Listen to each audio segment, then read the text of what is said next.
How to add Visa gift card on Amazon.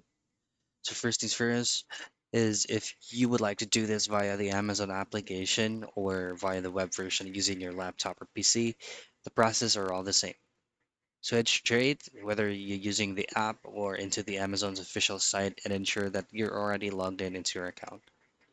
Now, before we can add it, we need to reload the cart first. On your search box, just simply type in Amazon Reload.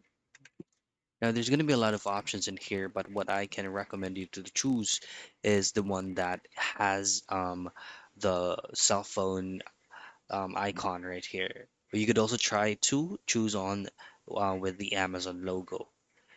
These specific options here are all the same.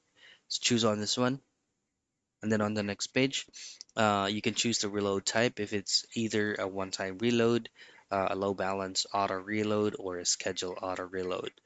Now, on related amount, this is going to be depending on what is the amount printed on the Visa gift card that you have on your end. So, say for example, you have around $50. On your right side, you can go ahead and check or click on Buy Now so that we can add the Visa gift card from here.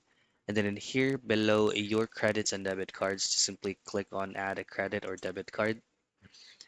And then you will be asked to input the credentials of the Visa gift card that you have. Input the card number, name of the card, expiration date, and as well as the CVV or the CVC code. Add your card and you're done. And that's it. That's how you add Visa gift card on Amazon.